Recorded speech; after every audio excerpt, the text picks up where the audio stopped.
Agora 11h23 pelo horário de Brasília, a gente continua a falar sobre esse cenário do Equador, agora com o professor de Relações Internacionais da Universidade Federal Fluminense, o Tiago Rodrigues. Professor, muito bom dia, viu? Obrigada por conversar com a gente aqui. Bom dia, Muriel.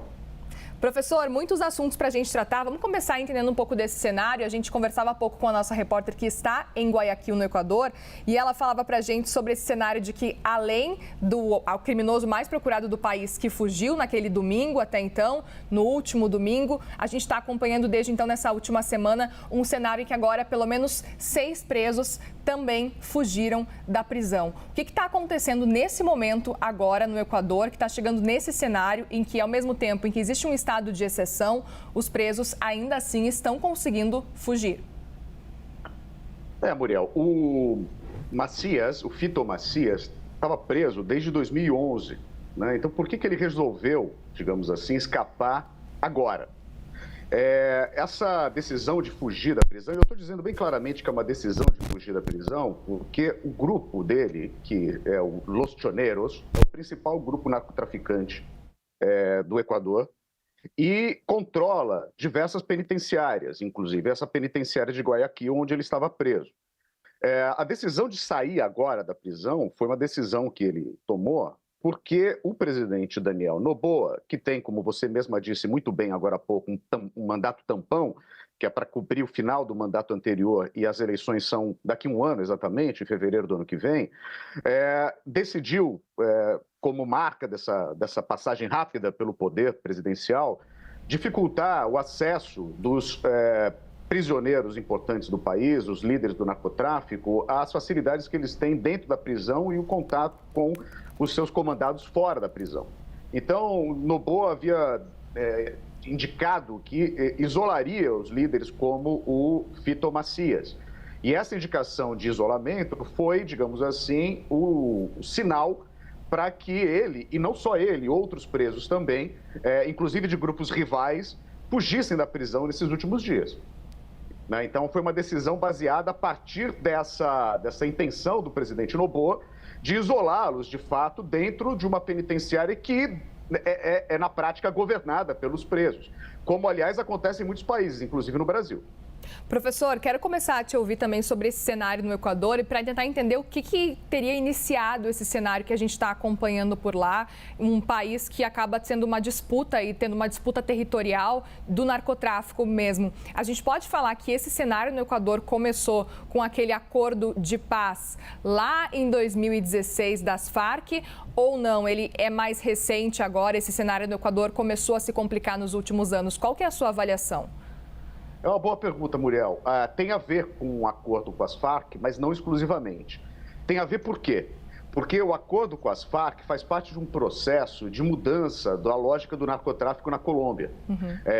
Em parte, tirou as Farc, uma parte substancial das Farc desse negócio, mas também havia outros grupos que não é das Farc, né, grupos narcotraficantes exclusivamente, que tinham sido parcialmente enfraquecidos nos últimos anos como resultado do combate ao narcotráfico no país, que não acabou com o narcotráfico, mas diluiu os grupos grandes em grupos menores.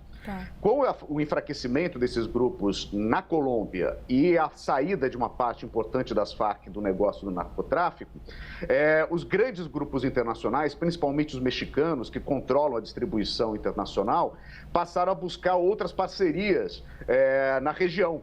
E o Equador, que já era envolvido no narcotráfico, mas não de uma forma muito central, passou a ser uma alternativa importante para o escoamento da cocaína, principalmente em direção aos Estados Unidos e à Ásia. Então, a parte das Farc tem a ver com o processo porque a Colômbia diminuiu, digamos assim, os grupos colombianos, a sua capacidade de articulação internacional.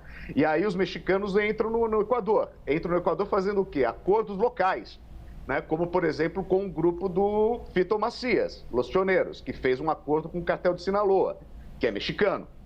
Então, esses acordos tornaram o Equador, que era um país meio que periférico, menos importante nesse negócio internacional, um país mais importante. Sendo mais importante, passa a ser mais cobiçado. Sendo mais cobiçado, os grupos passam a competir pelas rotas e pelas vias de acesso.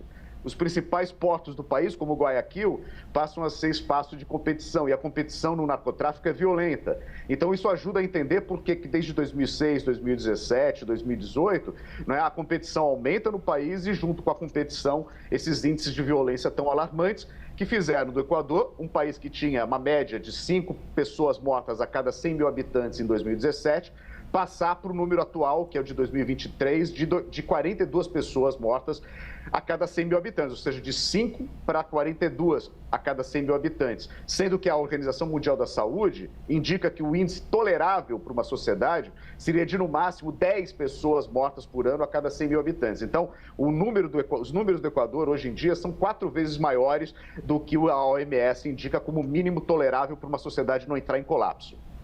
Professor, aproveito para te perguntar também sobre a questão de instabilidade política do país, que queria saber se na sua avaliação também contribui para o que a gente está acompanhando agora. Desde o ano passado, principalmente naquele cenário lá de Guilherme Lasso, em que ele quase sofre o impeachment, aí depois ele aproveita e já pede por eleições gerais, fala que estava na Constituição, dissolve o parlamento também, fala que vai ter eleições gerais, que foi o caso, então, de Noboa, ele que agora assumiu a presidência com esse mandato que eu chamei de tampão, porque no fim das contas é só um período aí de mandato, depois dessas eleições que foram decretadas aí por parte de Guilherme Lasso. Queria te ouvir sobre essa instabilidade política e se, na sua avaliação, ela tem essa relação com o que está acontecendo nesse momento no Equador.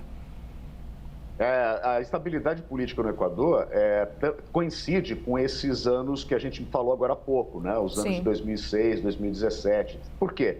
Porque o que houve no Equador foi uma mudança de lógica de governo muito abrupta entre os governos que vieram a partir do Rafael Correa, que foi muito baseado na exploração do petróleo e que ligado ao mercado chinês. Então, cresceu muito a entrada, o petróleo é o principal produto de exportação do Equador. A renda equatoriana é muito baseada na exportação de petróleo. O governo Correa investiu, digamos assim, em programas sociais baseados na lucratividade do petróleo. E a partir de 2015 e 2016, com uma crise no mercado mundial de commodities, inclusive do petróleo e outros minerais que também são parte importante da pauta de exportação do Equador, há uma grave crise econômica no país. E os governos que vêm na sequência, como o de Lenín Moreno e depois o Guilherme Lasso, adotam posturas neoliberais, ou seja, a ideia de reduzir muito drasticamente o investimento social. Isso gera uma grande comoção nacional. Muitos protestos, greves gerais, outros momentos de decretação de estado de emergência no país. Isso não vem de agora, né? Então, é um processo que, concomitantemente ao crescimento do crime organizado e ligado a ele, vem um enfraquecimento do Estado e um aumento do descontentamento popular. Então, esse processo é um processo muito intenso, é um caldeirão de problemas que se toca no Equador e que acabou culminando com essa decretação de uma eleição emergencial no ano passado. Guilherme Lasso, ao invés de simplesmente renunciar, usa esse recurso, que era o recurso da antecipação das eleições, de dissolução do Congresso. E você disse muito bem, é um mandato tampão, de fato, porque é um mandato que teve apenas 1 ano e meio, agora só 1 ano, né? É um mandato que vai acabar em breve. Esse presidente que assume, o Noboa, é filho de uma das principais famílias do país, é a principal produtora de bananas do país, é a família Noboa.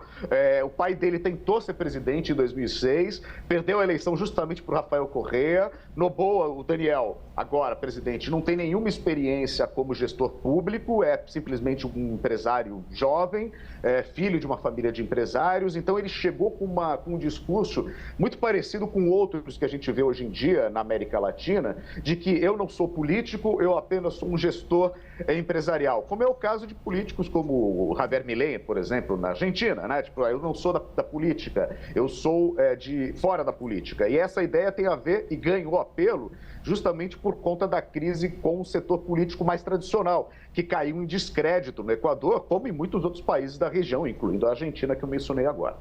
Perfeito, professor. Agora quero justamente te ouvir sobre o Noboa e entender se, na sua avaliação, esse decreto de exceção é a melhor medida, é a melhor forma de tentar tranquilizar e tentar melhorar o cenário de segurança pública lá no país. Esse decreto de estado de exceção habilita, como a gente estava vendo na matéria que antecedeu aqui a minha entrada, né, habilita que as Forças Armadas entrem como a principal força de articulação da segurança pública, ou seja, militariza a segurança pública do país. Essa medida é uma medida muito extrema, porque não são apenas as Forças Armadas. Isso habilita o Estado equatoriano a aumentar o seu poder, inclusive limitando direitos civis da população em nome da segurança do Estado e da ordem pública. Esse tipo de recurso é um tipo de recurso extremo que o Estado toma quando considera que a sociedade e a ordem política estão em fase de decomposição. E o decreto de Noboa cita, inclusive, essa questão de perda da soberania, de decomposição institucional e outros termos muito fortes. Isso significa, na prática, que a capacidade de repressão aumenta do Estado. Agora, o que isso vai gerar em comparação com casos semelhantes de países da América Latina, como, por exemplo, o México, a Colômbia, El Salvador, Nicarágua, Guatemala, que tomaram medidas semelhantes nos últimos anos. O crime organizado nesses países não terminou. Então, não é de se esperar que ele também termine ou ele se enfraqueça muito no Equador. O que pode acontecer, porque isso já aconteceu em outros países, é que mude o desenho do crime organizado. Ou seja, como a competição está muito grande, como eu mencionei agora, são muitos os grupos atuando no país, é possível que essa entrada das Forças Armadas diminua o número de grupos, ou seja, os grupos mais frágeis, os grupos mais fracos, os peixes pequenos, sejam de fato eliminados. E os grupos mais fortes sobrem como os grupos hegemônicos. Isso não acaba com o crime organizado, mas diminui a competição e a violência. Então, para a população comum, a imagem, né, geral e a sensação de segurança aumentam, né? Ou seja, melhora a avaliação geral. Isso pode, inclusive, contribuir para o sucesso da imagem do próprio Noboa, que pode, inclusive, se capacitar a uma reeleição, né? Mas isso não significa o fim do crime organizado. Então é importante porque se Noboa, com essa medida, procurar, e de fato eu acredito que a procura não é acabar com o crime organizado, que é muito complexo, e não depende apenas do Equador, porque é uma dinâmica internacional. Ele procura, na verdade, diminuir o número de grupos armados e diminuir as rebeliões relacionadas aos grupos fortes. Ou seja, reequilibrar ou equilibrar a relação de forças entre o Estado equatoriano, o governo e esses grandes grupos, os menores grupos sendo eliminados. Se isso for possível, e é possível diante de exemplos parecidos em outros países, então a sensação de segurança melhorará. E, inclusive, esses índices de homicídios devem baixar e devem ficar altos ainda, não devem voltar àqueles 5,6 de anos atrás, mas eles devem baixar. E baixando, melhoram a sensação de segurança para a população e melhoram a imagem do Equador e a imagem do próprio Noboa. Muito bem, nós conversamos com o professor de Relações Internacionais da Universidade Federal Fluminense, Thiago Rodrigues. Professor, mais uma vez, obrigado por conversar com a gente nesse sábado. Muito bom te ouvir, viu? Agradeço a vocês também e boa cobertura.